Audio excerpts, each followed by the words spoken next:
so much disconnect with who I used to be to who I am today. Yep. And I just don't care about that life. I don't care about the thought process, the ego that might have been attached to it unconsciously, I suppose.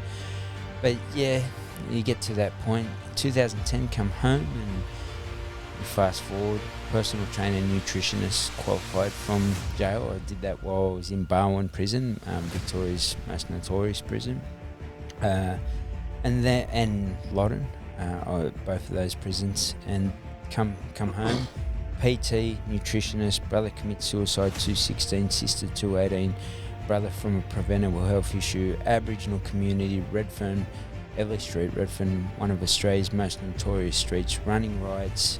As a kid, wake up to my dad's partner stabbed multiple times, dead. I'm young, blood everywhere. Another partner ODs in the bed next to me. When I say OD, sleeping pills. Yep. And intentionally. And it's just, and that's the surface level, I suppose, so people get context of how deep that was. And then growing up, like I said, in that community, Aboriginal community, at that point in time, a lot of racism. To this day, obviously, the referendums just roll around and we see where the set thoughts are. And, one thing just so everybody knows, and when they watch this, the greatest race on this planet is human race when we all get on with each other, period.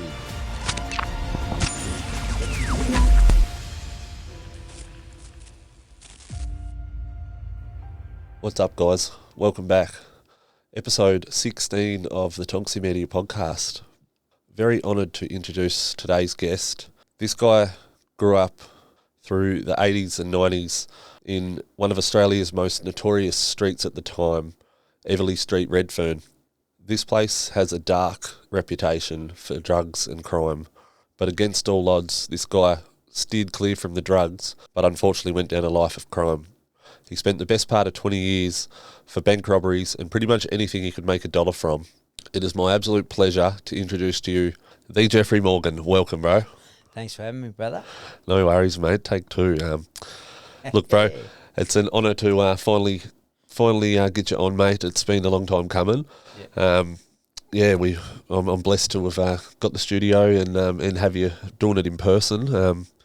Yeah, mate, you're an inspiration. You got one of those stories, that stands out, and it's become pretty familiar and very inspiring to a lot of people, And I'm just glad to hear it from yourself, bro. Let's. Mate, I'm blessed to be here, and the GC is a beautiful place, and same with this place. Not bad. Pretty schmick, and mate, I always appreciate the people that get me on any podcast to share that knowledge to the world, because I know the depth that could have on somebody's life, and when I say that, it could change or save a life. And we always define this as someone who's been through trauma, but some people don't need to go through trauma to want to do more in life, but have fear, anxiety, judgment, whatever it is that's blocking you from stepping into that space. And if the knowledge that I share and the information from my past to my present helps somebody step across that line into the better version of themselves, well, I'm all for it, and I'm grateful to be speaking on here, brother. Yeah, well, look, mate, I really, truly appreciate, getting you on. And like I said, you've got one of those stories that's, you've come from such a shitty background, and to be able to reflect into somebody that you are today, mate, is just, it's so inspiring, So let's take it back to the start, Morgs. Let's hear about the childhood and the upbringing of yourself, mate. Well, I suppose I think I get this quite a lot, and I think about it. I'm not much different. A lot of people have dysfunction and destruction within their family setting or environment or home, and my parents were no different. They went through their struggles at a younger age, out on the street. Who do you want to live with?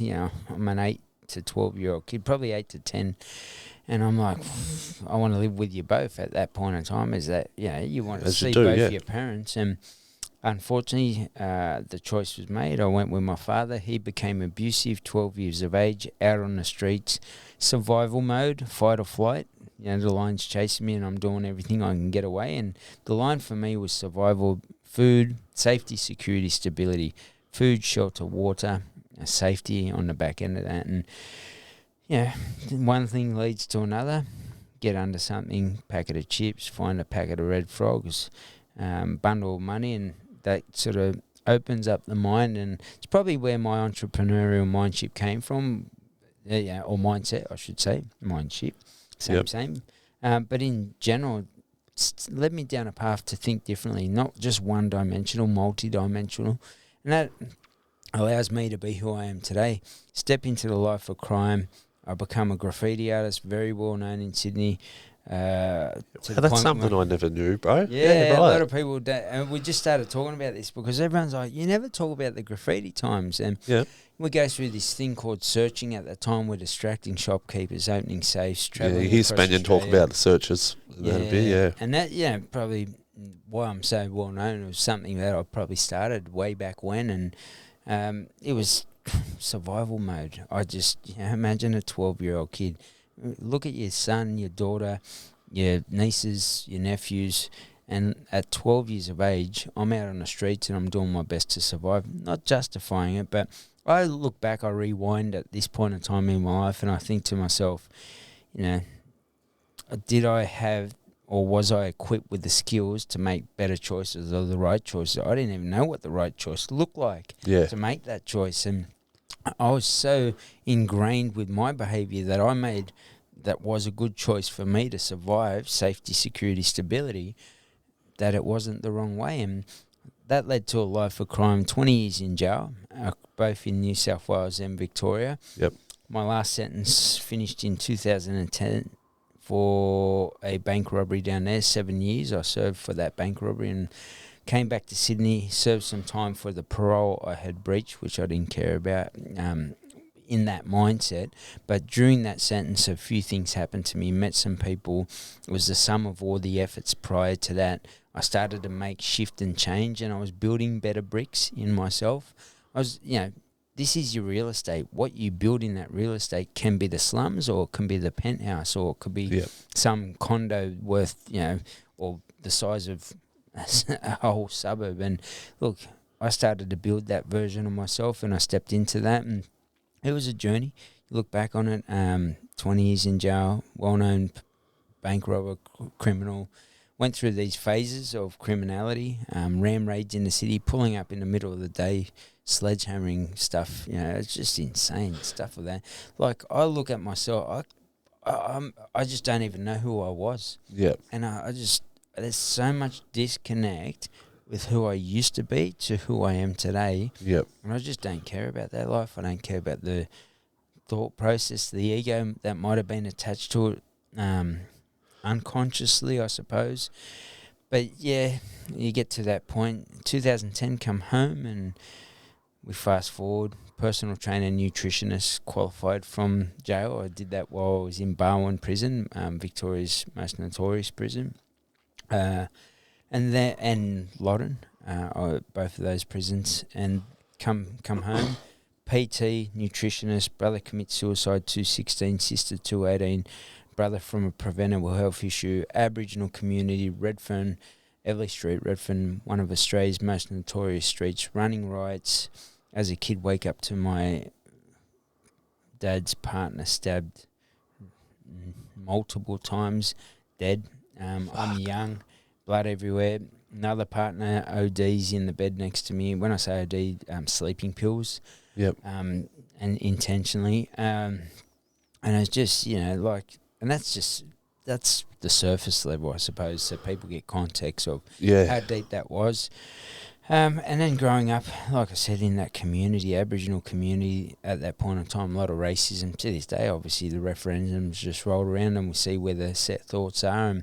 And, one thing just so everybody knows, and when they watch this, the greatest race on this planet is human race, when we all get on with each other, period. Yep. So, yep, and I love that saying, bro. I do. Treat each other with love, kindness, empathy and respect, and we'll all get on. That's it. And with the current date coming up in January, I look at that and I say, if Australia Day is about all of us celebrating being proud Australians, then how can we celebrate if any Australians weren't proud at some point in time? Yep, 100%. And that's what we've just got to look at and take away I always say take away religion, colour, race, or whatever it may, choices, and look at the individual. My grandmother and mother, love, kindness, empathy, and respect. And if we can put that into the conversation and treat each other with that holistic approach to a human being, and we get that reciprocated, then step in that space. But if someone wants to be on the other side, I'll move away. But for me, that was the Jeff Morgan sort of basis of who I was and who I become. Fast forward, we've been home now 14 years. We work with billion-dollar, million-dollar organisations, communities, high-performance sporting teams across this country, individuals, organisations, schools, communities, Aboriginal communities, health services, national frameworks. So I've used all of the skills that I acquired, and I had great skills. I was super productive. I was super proactive. I jump across a bank counter. You have to be productive. You don't walk in and think about it. You getting straight over that counter. And for me to be able to do that and then step into this space where I recognise, hey, you got a good skill, effective communication in jail. You go through that much jail. There's so much violence where people are getting stabbed for milk and bread. Yeah. And you come out the other side with some calmness in you. How did you do that? So I started to unpack myself, and that's what we turned into a business. We help people become better human beings, healthier, calmer, more successful, happier, and healed than ever before. Yep. And it's just about a lot of recent feedback is the light bulb moments, but it's the insight into what we didn't realise was happening to ourselves, and that was me. And I went, wow, that's such an insight, because that was me. I just was going down this path. This is how I make money. What's wrong with everybody? Why would they go to work and earn $800 a week back then? Yeah. When I could go and do one of these things and 100x that or whatever it was, awesome. And in the end, it cost me my mental health, and if it cost me my mental health, it cost too much. Yeah. So I'm at that position now where we flipped that, and here we sit. Yeah. Look, mate, I just want to touch on obviously, I'm from Tassie originally. I moved up here a couple of years ago, but down in Tassie, we call the rest of the country the mainland. Yep. And it's where most of the notorious things happen, and this and that. And now, Everleigh Street, Redfern, I hear so much reputation about that place, and the drugs, the crime, everything that came from that place, and they call it the block, correct? Absolutely. Yeah, correct. It was a block. It was 4 streets. Yep. And they sort of went around, and that formed the block, and everyone that lived in that community was Aboriginal. Yeah. And now, obviously, you went down the life of crime. You never ever went down the path of drugs, like. Yeah. Is there an explanation behind that? Obviously it was you were surrounded by it. You was pretty much destined, and with all the trauma that came with it and stuff. It's crazy, yeah. It's inspiring that you never. I think it was more so probably at 13 when we were growing up, and I was hanging around those kids on the street and Redfern at that same time. A lot of heroin had just come in and started to play a role within the drug scene. And I think it was about 6 kids from the community, something like that, had overdosed and died at 13 years of age. Fuck. And and they were around us. Yeah. And they just disappeared. And at that age too, Yeah, and I think that just freaked me out, probably traumatized me without realizing. Yep. And then you just go into your next day because you're in survival mode, man. The lion's chasing you. You don't have time to go, oh, how sad is that? Yeah. Like, where's the next bit of food, shelter, water, safety for me? Yep. And, that's so sad about them. And you just bang next location. And I think that was the saddest thing. And that's, I think, why it took me so long. I was in such fight or flight constantly. And people go, why don't you change in jail? Go into jail and find out. Yeah.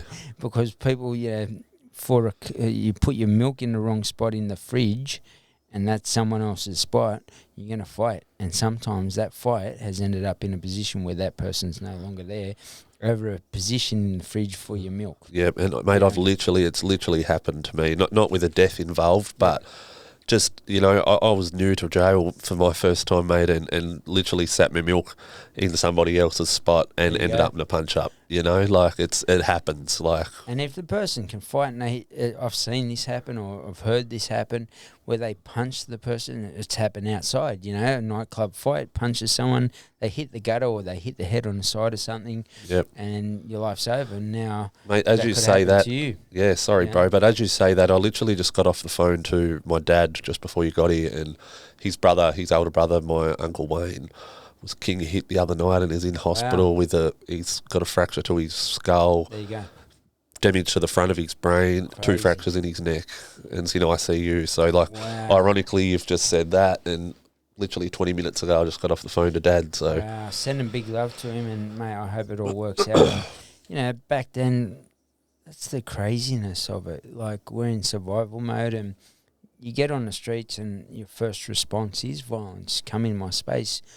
And my space is, my milk's there in jail, you're in my space. If you step too close to me, you're in my space. And usually you didn't have to say anything. It was, my left hook was up there before the person got to say something. And I didn't say, what'd you say? I just didn't say anything. So, and that's not in a tough way. That's just how you get built way. So you get context to this conversation. And it's just, like, that's what happens with these young kids. And you go back and you read, these kids should stop doing this stuff. What it stems from is lack of role modelling. But even deeper than that, even if the role modeling's there, sometimes this is for parents out there. You think you're doing the right thing, and you are. Going out and working your butts off, pay off the house, leave that for the kids. Yep. But you've got to set some time across the board for your kids, for your wife, or for your husband, because what will happen, you neglect anybody in a relationship and they want to be validated, valued, or attention, and it'll end up delving elsewhere, and it happens, more often than not. And then your kid hasn't had a chance to interact with you. Guess what's going to happen with that?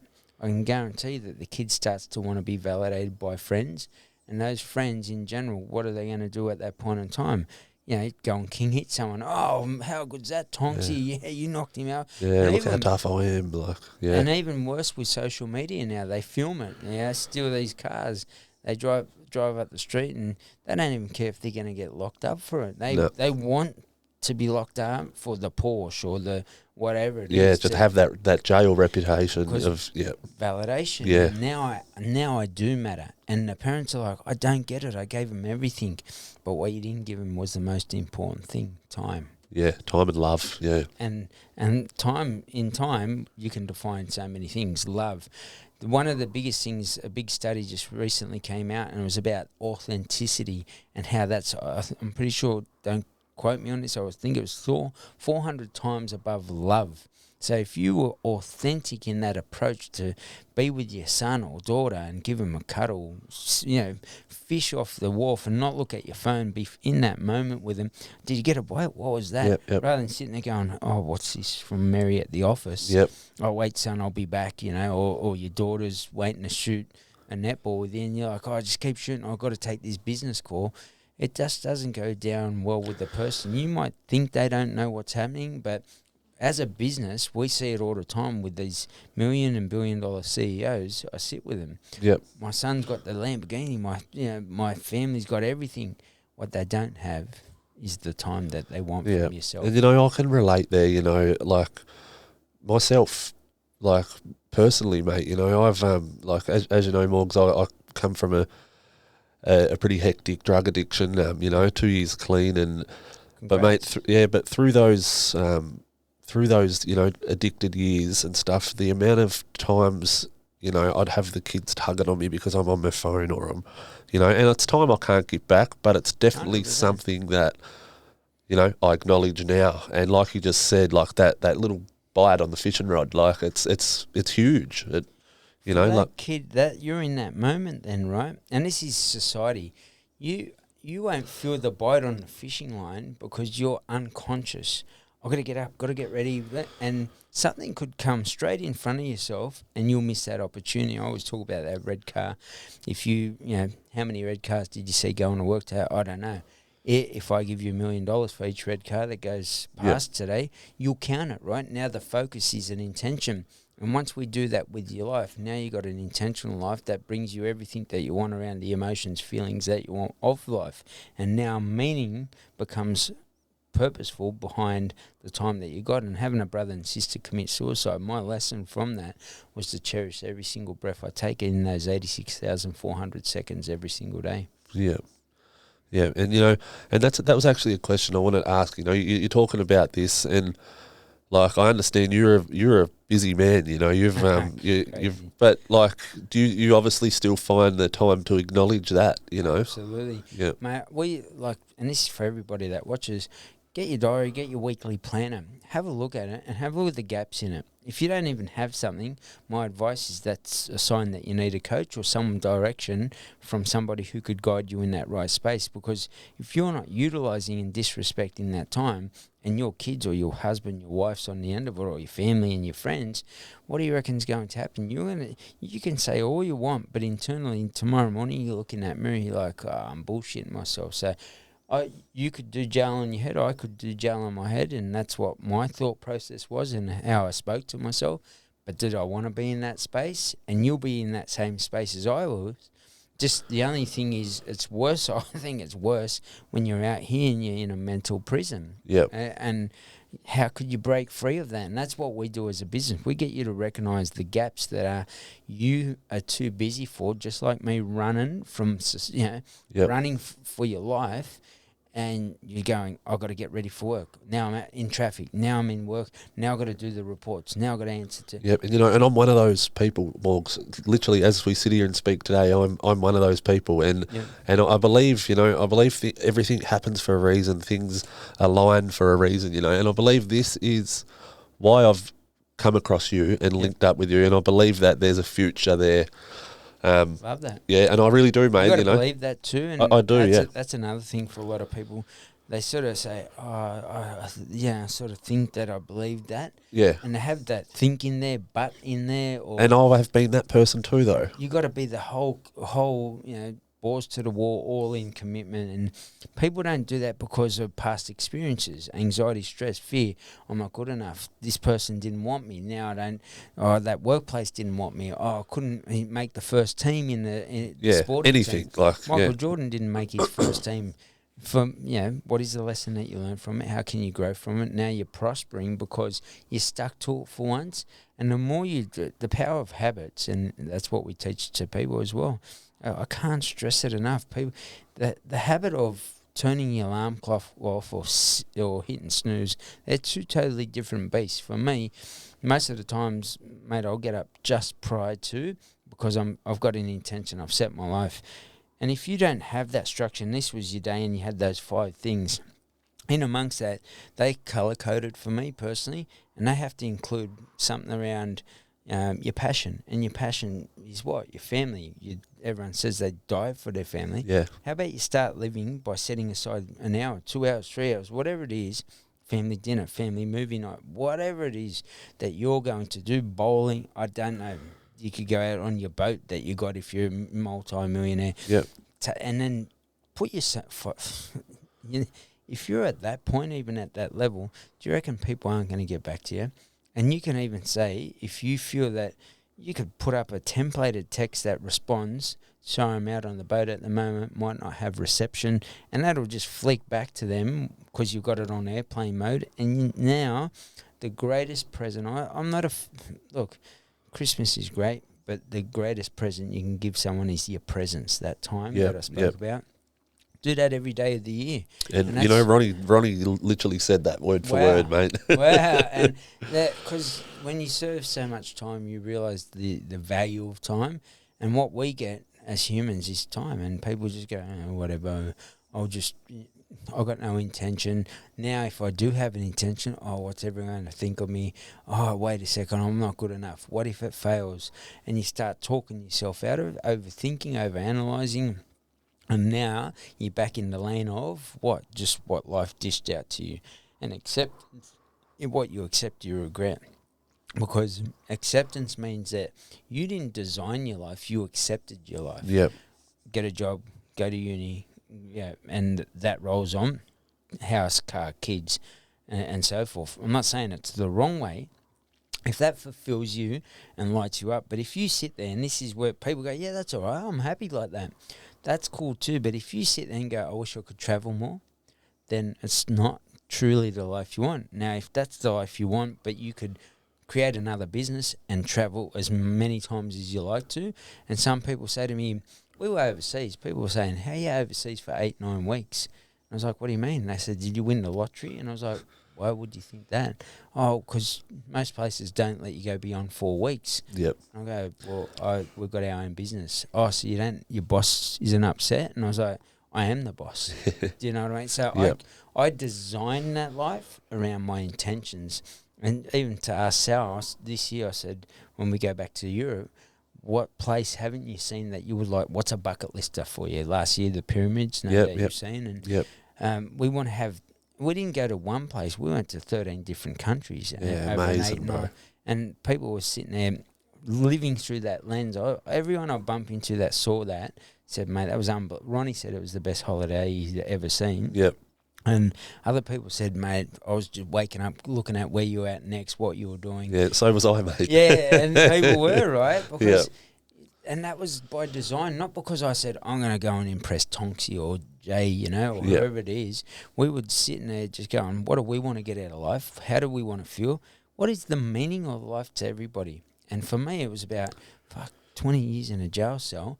I want to get out and explore the world. And we went and did that. And we, about heading to Asia for 6 weeks and then Europe for 12 weeks. Yeah, wow. And we'll film that, drop that on YouTube. And I realised we got a bit of a, sounds very entertaining. And I think getting her on camera and just sharing that journey. Yeah, you bounce off each other, mate. But watching your lives, watching your content and stuff, you definitely bounce off each other, mate. And it's a beautiful thing. Even that was a design. And I don't mean that. I was looking for someone that was into fitness. I was looking at someone that looked after themselves. I was these different values. Had their own ambitions and this and that, Yep. Because what we're usually attracted by is what? Oh, that girl looks great. Yeah, nice ass or this or that. Yeah, that's the truth. And the girls do the same about, oh, I like his pecs or his body or his 100%. face or whatever it is that you're attracted to. And instead of knowing the person internally, they go on, bit of passion from some alcohol, and now you got yourself a problem because you're in a space and you're like, this bloke's a jerk, or this girl's not for me. And I've been there and done it, mate. Every one of us, right? Because the first thing, beautiful. I love the dress she's wearing. How good's this? High five, brother. And now, as I said, you've got some destruction in your space, and how do you get rid of it? And if the girl's toxic or the guy's toxic to yourself, it's gone to a level where people aren't on this planet anymore out of that one meeting. So I came home and I went, I really want to have an intention. And prior to meeting Sal knows this too when we've spoken to him, I dated a lot of girls and they had younger kids. They were beautiful girls. For those out there that they know who they are and might watch this, they were beautiful people. Yep. But I didn't want to bring up young kids because I'd been inside for 20 years. Didn't even bring up my own kids. I wanted to give time to them. Still building relationships with them to this day. Yep. And I'm going to go on now bring up somebody else's kids. So as soon as that, but that was a factor to me. So that's what I mean by design. I had to go out and say, and I wasn't a father to my kids, and I put that on record as well by being in jail for 15 years. I own that, and all I can do is just be better and not beat myself up of the imposter I used to be as a father. And let's get rid of the weak boy, step in the warrior, and make those choices and never look back at other than what were the lessons that became blessings in my life. Yeah, 100%. And and I have heard you say that a few times, and I know it is a touchy subject with your children and stuff, mate. But like you said, piss off the little boy and bring out the Viking, mate. Ownership, that's the reality. And my ownership is that strained relationship with my son. It kills me. Yeah. Everything else, what I teach to people is be the happiest, healthiest, calmest, most successful, healed version of yourself. Now, people think, I have to go through trauma to get that. No, we're talking about really identifying the roadmap to your life, then being and creating the framework and structure for a solid foundation to then build upon. And the build upon's the real estate. And I'm not talking about doing weights and that. I'm talking about your thoughts, your behaviours, beliefs, your perceptions, your disciplines. And the list would go on and on and on. I recognised that I wasn't a good father, and no doubt my son recognised that as well. And all I can do is keep showing up to the party and hope that one day we're on that same page together. Yep. And that, that's all I can do, and show that I've learnt and been better from who I used to be to who I am today. Yeah. Well, obviously, physically, mate, that's showing. Oh, yeah. You know, and then. But look, mate, there's another thing I want to touch on too, and we've spoke about this obviously off camera too. The law of attraction. Now, I obviously, yeah. So I obviously come from that drug life and stuff, and prison for me, mate, was the best thing that could have ever happened to me.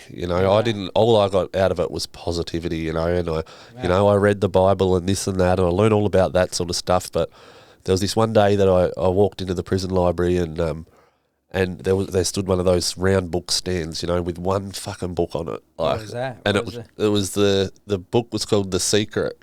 The Secret, and it's about the law of attraction, And mate, I literally looked at it and I thought, this is bizarre, And I took it back to my cell and sat there for 3 days and read it back to front, and and it teaches you manifestation and all that, and you're definitely one person that is Yeah, huge on it. That's right. Yeah, and neuroscience, just to give context so everyone understands this as well, it's not wishy-washy. When your brain, during your formative years, walking, talking as an example, and what your parents teach you is what you'll carry through life. So when you get to a realisation, if that was someone who was on drugs, their parents were, and they were having drugs in front of yourself as a young kid, as these kids get older, they have a realisation, shit, my parents were on drugs. And that's why they conducted themselves. And then they might carry some anger, resentment, whatever it is. That relates to me 100%. Yeah, so what ends up happening, because that's burnt into your brain, that's probably the best way, hopefully people will understand that, but that's a pattern of behaviour. And when you think of it, that thought creates an emotion, that emotion creates a feeling, and now that stimulus of that thought puts you down a path of normal behaviour. And if that normal behaviour is your regular pattern of behaviour on a regular basis, and that brings you sadness, happiness, obviously on the other side. I always look at the yin and yang of conversations. If it sends you down a path of destruction rather than construction, as an example, then you've got to say, unless I put a blocker in that and I change that behaviour, and most people can't do it because they don't have the skill set. And this is why someone who's a mindfulness, or people go, oh, it's all Zenny. It is so powerful, because even for yourself in there, at that one point in time, you'd learnt something and you'd build it into your brain by reading that and absorbing the information. I live by it now. Yeah, exactly. So it's about what values at what time in your life. And sometimes people are at a point in their life where they're on heavy drugs, and we'll say, let's read The Secret. You're like, oh, bro, I just want to get my you're just reading words, you're not taking it in. Yeah, that's right. Absolutely, and that's what this will take you back again. Unconscious mind, and people don't have to be on drugs. That's the crazy thing, and this is that prisoner mindset where you're outside, but I'm too busy. I don't have time for that. 100%. And I'm like, well, didn't you say you were stressed out? Yeah, I know, but I'll just deal with it. And we get good at coping with the shit scenario that we're in. Oh, this is okay. And you see it in relationships. People, even in a domestic violence one, become so accustomed to it that they just go, oh, it's normal. And then they're around their girlfriends, but they're embarrassed to be around their girlfriends. As an example, I can't believe he's, show me your phone. Who's texting you? Yeah. That sort of stuff. Yep. All of a sudden, you're in that situation and scenario, then, if you feel uncomfortable in a space, people can't even remove themselves from that space because they don't have the skill set. And this is why mindfulness brings consciousness to that person to say, hey, I don't have boundaries, and who I've let in here has caused me stress. Yep. And once we flip that, we see a lot of people say, I'm out of this relationship because... And that could be at your workplace, your teammate, your partner, your family. Who's going to have a conversation with your family and say, hey, you're toxic, I'm going to remove myself. But how do you do that in a way that's still, you're able to say hello and, I've got Yep. love for you, but it's just not my space because you're impacting how I feel. And Yep. that if it costs you your mental health, it costs too much. So we just don't do that as a society. And that's why people like myself can get into yourself, get into organisations, communities, and really start to impact people's awareness to a situation. And, same thing with crime. If you're walking down the street and there's someone walking behind you, if I could give you the tips and tools for a female to make sure that she was okay in this day and age, what would that be worth to you as an example? Be priceless, could save your life. That's how deep the unconscious mind could put you in the path of something that's dangerous for yourself within your life. And I'm not talking crime as well. I'm talking about your stress that you bring in, the life that you're not living, Yep. the envy that you look through the lens of social media or someone else's life in front of you, because you don't take that action. And that's what we do. We get you to take action on the life that you truly want. Yeah. And, and it's awesome to see how passionate you are about it, mate. Like just to come from the life you lived and stuff, and to be so passionate about helping people. That's what it all comes down to. It's just helping people, and It's crazy. It is, mate. 20 years in jail, I think you realise that you let it. I learned a lot from it, but I let it 20 years of opportunity slide. So I flipped my words. I didn't fuck up. I didn't make a mistake. I didn't do anything. I flip my words and I say, you know what was the lessons you learned? Now that becomes a positive outcome. Just like yourself, jail taught me some positives. Because if I look at it and say, well, that was shit and it was negative, and I keep talking about it on these podcasts, I'm going to feel that emotion. Yeah. And guess what I'm going to get tomorrow when I go out to the world? The feeling of, I'm not good enough. Yep. You're just an ex-crim. Yeah, like I get that all the time. When they write articles, that's what I get. Yeah, and I've noticed that, and I've heard you talk about that also, notorious bank robber, or, Cool. And I'm cool with that because I know who I became. I don't have to respond because I have awareness to myself, and this is for everybody. When you understand that, someone says you're boldy, or you're not doing what you should be doing, or look how she treats her kids. That's their opinion. Everyone's entitled to that. That's right. Oh, Tonksy like me, Jay like me, so-and-so like me. I just can't. I'm not going to waste my time, energy, and effort on a space that I just don't care about. Yeah, and exactly. I don't mean that. No, I care about all humans, but if I don't even know you, and I'm worried and taking on something that I put in my invisible backpack from your thoughts or words, it's just crazy. It's like saying going to work tomorrow and say, "Hey, Tonksy, don't worry about that report. I got you, brother. Oh, Julie, I got your report as well." No one would do that. So don't take on the words of other people, because you're taking on the work of other people. Yeah, 100%. Yeah. Look, mate, I just want to rewind back a bit, because I've also heard you speak about this in the past too. Your early days of prison. I mean, it's a little bit off track on what we were just talking about, but I do want you to speak this. Yeah, I'll tell you something I've never spoken about, probably. All right. Yeah. So I want to hear of obviously, you hear blokes like Russell Manser and stuff talk about like what inspired him to be a bank robber and this and that, and the blokes would come home from jail with the fancy cars and the clothes and the Porsches and this and that. What inspired you, mate, to go down that? Well, inspire probably isn't the word, but I mean, in that context, you know what I'm trying to say. Yeah, definitely.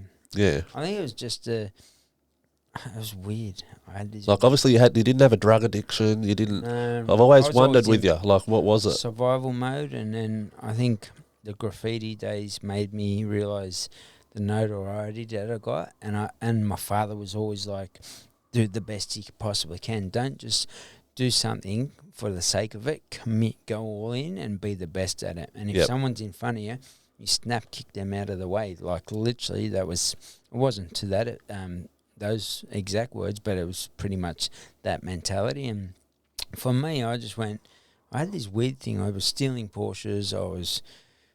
My thing was robbing from the rich, and they won't miss it, and shopkeepers would distract them, open the safe, take the money. That ram raids, Porsches, all that sort of stuff, going to the city in the day, night, whatever it was, major cities, just didn't care.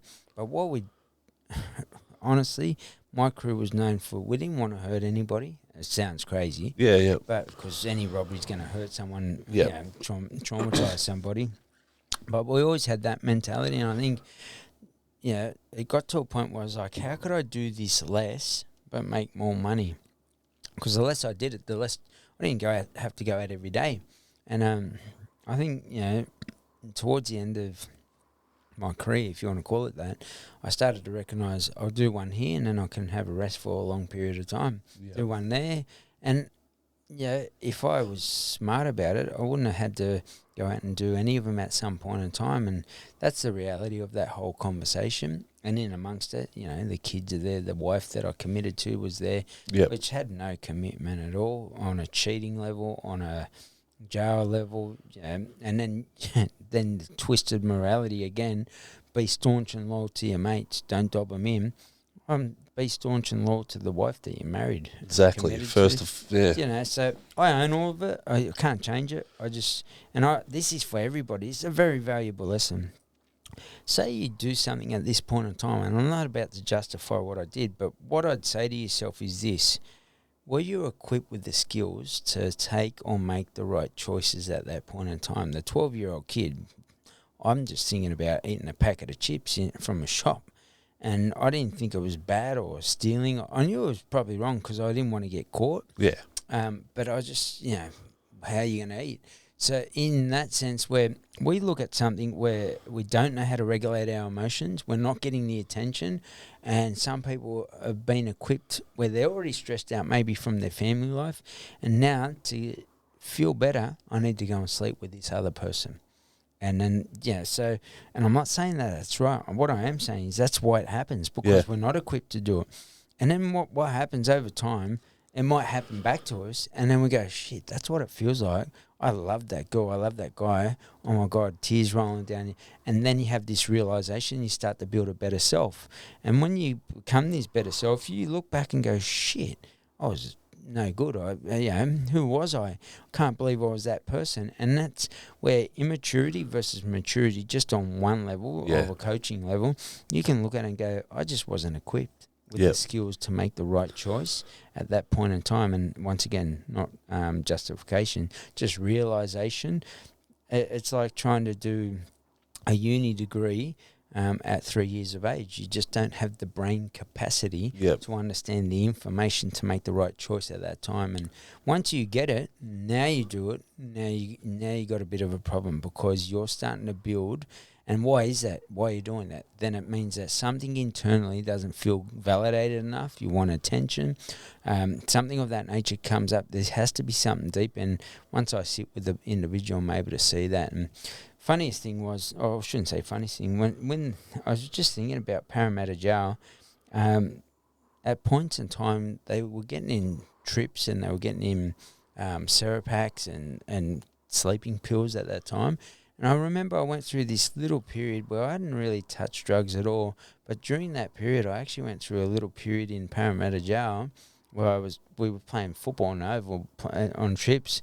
And I remember one of like LSD, right. Mate, way back then they were. I don't know how they are now. Yeah. But I remember him saying, "What's this pig?" We're playing football, and he goes, "You take it, bro." And I was like, I passed it back to him. I was like, "Oh my God, how did the pig get in the jail?" Oh no! And, I was tripping. And I just thought about it when he said so. And then I went through this period, I think, where I didn't do it for long, but it might have been 1 month, 3 months, where sleeping tablets just got you through this period. And I might have crossed over at that point in time if it went down another path. Maybe I got tipped, and I think I got tipped or moved to the young offenders program, and it was all out in the country, and it was open, and sort of changed the whole environment. Everything just aligned. And Parramatta was very old school jail, sandstone, rats everywhere. It was just, and I think that's our way of getting by. But I went through that little period where I was on Serapaks, or the whole, Redfern went through that period, and same again. A lot of girls had overdosed on Serapaks or those sorts of whatever they were. I'm blessed that I got through that period as well. Yeah, definitely, mate. Definitely. You just bring that to my attention. I literally forgot about that. Yeah, right. Yeah. How I mean, it's funny to laugh about now, but like I've had experience with LSD and stuff too, and it sounds fucking stupid, but that shit happens when you're on it. It's crazy. And they were so they were called microdots back then. They were like this. I thought it was a mouse poo. It was that small.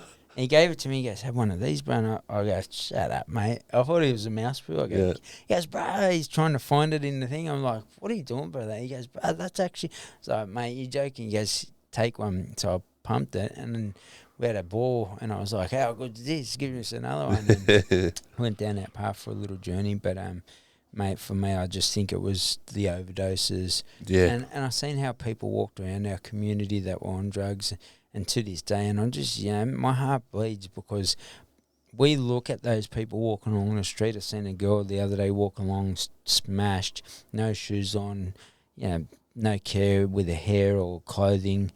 And people judge. I seen people look at her as she walks by, and I think how much trauma is behind all of that. Ron and I this morning, just before we done the podcast, we was having a bit of breakfast over here, and literally the same thing happened. And, and especially sitting there with someone like Ron, there was a guy, and he must have been his missus, and they both got no shoes on, that knotted up, dreaded up hair, ripped clothes and that, and it was just like, we both looked at him, looked back at each other, and it was like, wow, I've been there before, That's a trauma. We as a society, if we can get out of judgment, I'll give you the greatest example, domestic violence. What's the programs for domestic violence men in jail? And I know that it's, this specific domestic violence. I know they'd definitely be building some now. But in general, what happens with society... Bloke commits domestic violence, and I understand protect the victim, totally understand, respect that. But what happens is we then just say, good, go to jail. And if the person chooses, just so you know, and those that don't know, they don't have to do that course. They don't have to. If there is a course. They weren't even available when I was in there. That's correct, right? Yeah. So as far as I know, there's like conflict resolution, anger management, there's bits like that, which would help, no doubt. But you don't get sentenced. And Tonks, if you don't do it, or Morgs, you're not getting out. There's no requisite like that. So, you get out and you come out with what? The same program that you went in with. And community. Now when I walk past you or Jay, and you're both going, "Oh, that's that bloke," and start talking about it. Rather than, I always say, if you can talk about that bloke, then you must have the solution to that problem. And if we want to be leaders and we want to be good community, why not grab the person and say, "Look, I don't agree with what you did, but if you sit down with me and you give me 5 minutes of your time and have a coffee, I'd love to have a chat." Yeah. And say, where'd it come from? And I'm not giving him permission to validate himself in the sense of, I did it because of. I'd pull him up. I'd say, hey, ownership's everything. Real men or warriors, because we've been in positions, we're not proud of the choices we made. That's right. But if we all live by that, we're never going to have that. I'm not going to say nothing because I've done that. I smoked drugs before. I committed crimes. I wasn't good to my family. I wasn't a good father. Whatever it is that I'm a bad gambler. We won't open our voice because we feel like we're being hypocritical. Draw a line in the sand. Sit down with the person. If you haven't gone down that path, you've got that solution. Say, mate, listen, if you don't, not if you don't, it's more like where'd that come from for yourself? Yep. And what would be the best way of seeing it differently if you got in that position? What got you in that position anyway? And talking with that individual, oh, look, my parents did it and so forth. And as I said, it's not an excuse or justification. No, that's right. But then we can say, so do you feel good when you do it? And sit with it.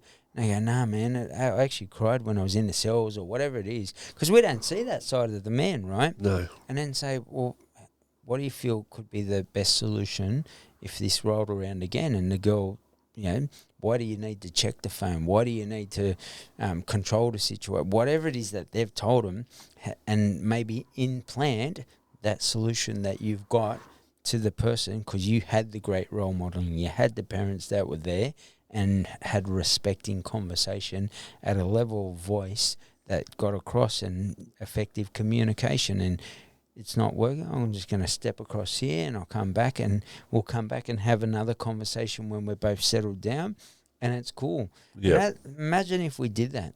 Yeah. Imagine how many people's lives would have been saved. Yeah. And I feel that women would have a better success rate with men, especially if you're family or sisters. but we won't do it because we don't want to. They're courageous conversations. Exactly, and 90% of people will not talk. Absolutely. You know? And Like, if I step in that and I ask you or someone, I'll do that because I don't want to see somebody else's family member go through a funeral or burial or court system or whatever it is. And that's at the highest level. There's so many damaged people out there. yeah. And it doesn't have to go to a level where they hit each other. They just disrespect each other. Yeah, you know, and it's sorry, Monks, but it's funny you're saying this and you're talking about this, right? Because like I've had these visions and these you know, with what I want to do with my content and social medias and stuff, and you know, like I moved here to the Gold Coast a couple of years ago now, and you know, I live in Southport, a bit of a lower class sort of area than like Surface or Broadbeach, you know, but lots of homeless people, you know, and I've got to, you know, every now and then, you know, I'll walk past and I'll throw them some money or this or that, you know, just to do my good deed for the day. But I've got to know a few of them and stuff, and I've been thinking about starting a bit of a series of jumping around suburbs, you know. All right, I'll do one in Southport, just speaking with homeless people and hearing their stories, you know. And it's a common thing. It's a common thing to do, but I feel like I'll get something out of it, you know, right, start at Southport and then I'll jump to Surface and then, you know, just make a full series on each suburb sort of thing. And What a see. I don't know. I don't think I've ever seen it, but I'll tell you something. Like, I've sat with people and I'd say to everyone, same thing. We're going to sit in jail with this person. Look, we walked past a human being Christmas Day. Everyone was running past on the park run. No knock on the park run because it's a great community event. But community is everyone in the community. That's my thoughts. Yeah. Each to their own, right? Because I guarantee if you were in the pod or the wing of our jail, you'd want to be in our community. Does that make sense? yeah, And that's because now you're going to get support. Why is it different when you're in jail and you're fearing for your life that you become a part of the community? Why can't we get everybody and say, here's what good role modeling looks like? Let's have that conversation. And for a homeless person, man, I sat with that man and like he just unloaded and I felt for him. Look, there's some that will maybe be at a different level on a mental health and well-being level. Definitely, and there is. Yeah, there is from where I'm from. Absolutely. So, yeah. But there's many. I've sat with one bloke who ended up on the street. His wife owned a home or was in her name. She died suddenly. Then his kid died suddenly, and then the family didn't like him, so kicked him out of the house. And he just lost everyone he loved, and he was on the streets up at George Street in the city of Sydney. And you know, everyone's just walking by, and I think to myself, it's just insane. And that's so similar. That story right there is so similar to my past, mate. You know, I went from in a loving relationship, living in a beautiful house in Victoria, to very quickly going to a deep level of addiction, you know, using needles and things, to you know, splitting up and going back to Tassie. Ended up living at a bikie clubhouse, you know, moving drugs for them and stuff, to literally you know, being held at gunpoint, to literally on the street, like he just said. And that's what I mean. You know, I spent a good couple of months on the street with, you know, not even probably lucky to get a couch a week sort of thing, you know. And so I've lived it, and I know what it feels like and stuff, you know. Mind you, I had an addiction the whole way through too, so any bit of money I could get would go up my arm, you know. But yeah, it's definitely something that I want to do. I think I'm inspired by it. You know, even that I think on a different level to most people, in the sense when we walk past, you say you do your good deed for the day and put the money in. But I want you to think about it like this, and this for everybody. When we do that, what we do is we tell that person that if I sit here, I'm going to get money, and that'll allow me to get safety, security, stability. Maybe a roof over my head, some food for the day. That roof over the head gives me a shower, and there'll be water in there as well. And once so I went away, and I went, how can I change and flip this script? And I connected with major organisations. Would you be willing to give them a job? Labourers type stuff. And then we were able to grab that homeless person and say, hey, if I could get you off the streets, would you be interested? That's my first thing. And they go, 100%. Some will say, no, bro, just give us the money. Yeah. And I'm like, well, cool. And I'll just keep walking and I don't lose any sleep, you know. But those that want to get off the streets, well, here's how we could do it. does that interest you? Yes, it does. All right, let's put you in that space. Then we started getting them to work for periods of time. And they like, you go from the streets for 2 years, 3 years or longer, and then straight into 5 days of work, labouring. It's just a burn them. Yeah. So we realised, look, let's scale it back a bit and get them to just do X amount of work. They show up for those 4 weeks. They'll pay for their bond, furniture package, put them up, and give them some hope and start the build. And that's what, to me, that's the greatest form of community you could ever have. And, the block, as notorious and bad as it was, I could walk around. You try to do this at any block in Australia. Walk around a block, pick a house, knock on the door and say, do you mind if I just make a peanut butter sandwich? And I'll be like, who the heck are you? Yeah. We were able to do that. And I carry that forever. Everyone should be.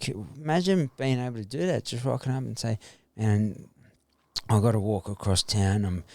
And the person goes, get out of here, or rather they come out and say, hey, look, I've got a bottle of water, and good luck with the rest of your walk or something. Maybe in the exchange of conversation, you might end up finding that you both have value that could help one another. That's right, The greatest exchange is a knowledge exchange that elevates your life, and you're not going to do that with your door closed. 100%, yeah. And then you're going to expect the world to change. It's crazy. Yeah, man, it is crazy, mate. Bloody oath. Like, I want to just quickly rewind back, and because I want to just, it's a question that I want to know for myself. Yeah. Your feelings and what it was like your first ever time going into a big jail. Oh man. I believe you were pretty young. Yeah, I went from boys' home. Yeah. So I took the rap. I hadn't touched any drugs at that point in time. I walked past a bloke. He was getting taken up to the head office sort of thing back then. And he How old were you? I would have been. I must have been 18. Just turned 18. I was serving 3 years for snatching money off bank counters. Yep.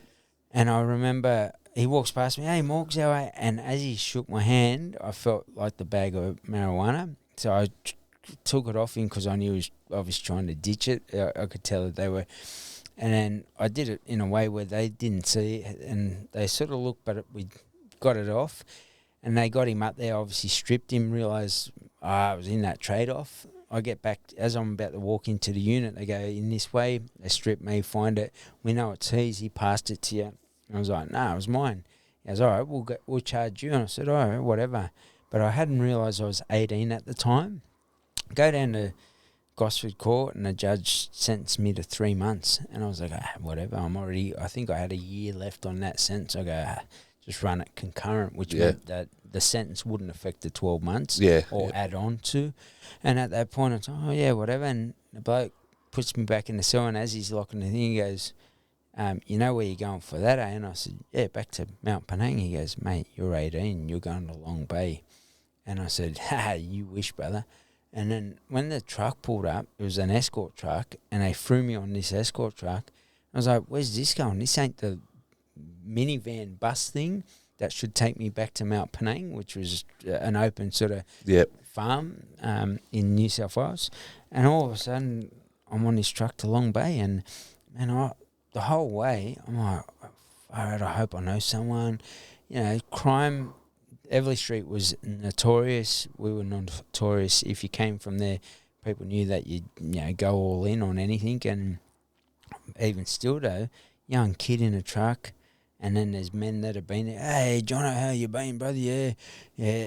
And Jono smashed this bloke, and they're talking like that, and you're like, what? Yeah. And then my brother's told me, mate, if someone eyes your shoes off and says, bro, do you mind if I try your shoes on? They look mad. I just want to see if they look good on me. So I get to the clinic, and the whole way they strip search you, they strip you down. 18-year-old kid going into these big gates at Long Bay. And you would have been a little guy too, mate. I wasn't big, I would have been 50, 60 kilos, I reckon, at that point in time. Literally wringing wet. I was lean, buck. I'll go, and I could go. Yep. But did I want to be in that space? No way, man. Yep.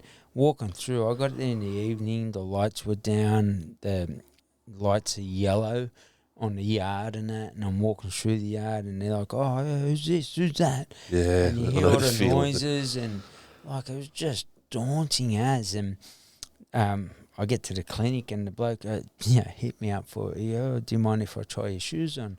I go, man, my back's been playing up. Do you reckon you could take them off for me? And I'll give him my old facial massage with the old right foot. And, just...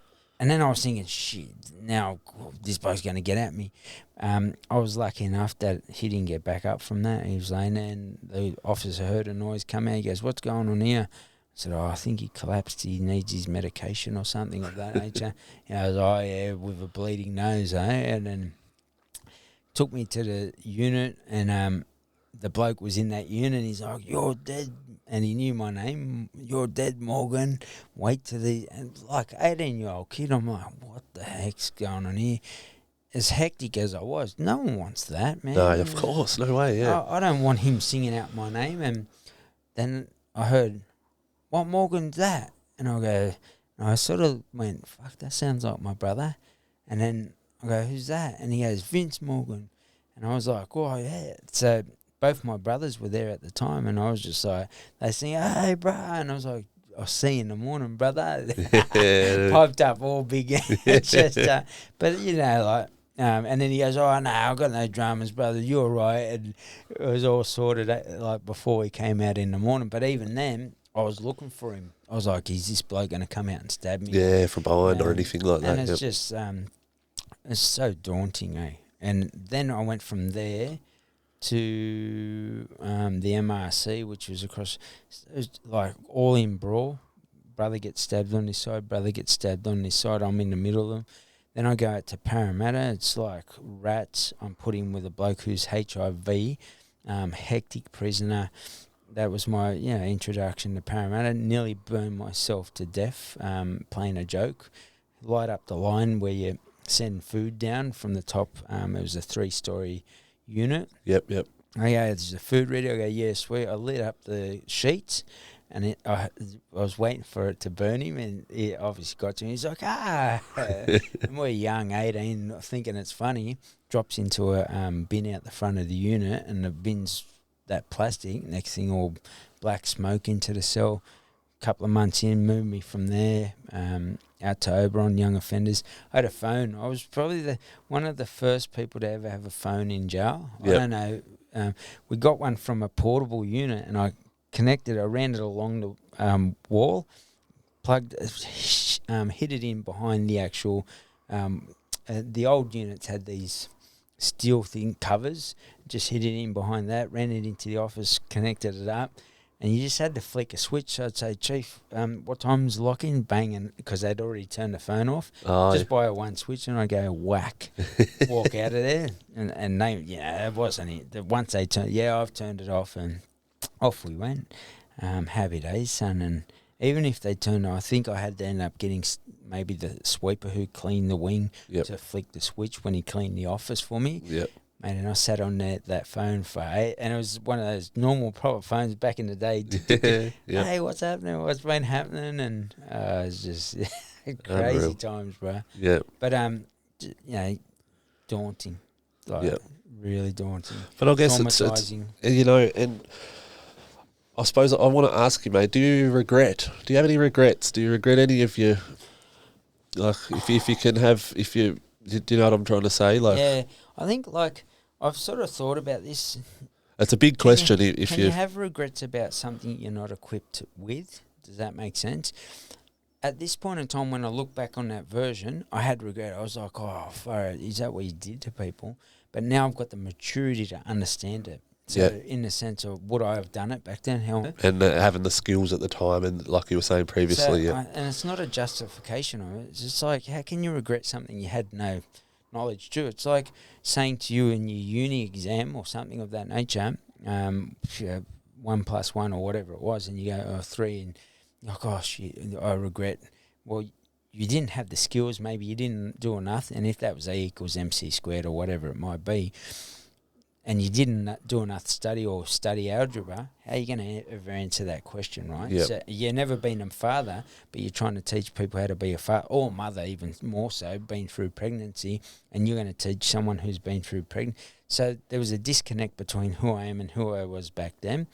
Do I regret hurting people? For sure, man. Like, Yeah. in that sense, I own that every single day of the week. But I just wasn't equipped to. My equipped manner was survival. Yeah. My first response was violence. My money making skills was deceptive or not of good nature. And the reality is, with that reflection, I'm going to be a better person for it. So I don't regret becoming a better person, but I regret leaving behind people that were traumatized by that. Man, and I always say on every podcast, if I was or you're a victim of my crime, you know that my name was the person on the other side, because I don't even know who they are. Yeah. Reach out to me, man. I'll come have coffee for you, coffee with you, and show you how much I had changed to be a better person. Yeah. And that shows that my regret was genuine, because I actually flipped and changed. Yeah, 100%. If I had no regret, I'd say stuff you, so I couldn't care less.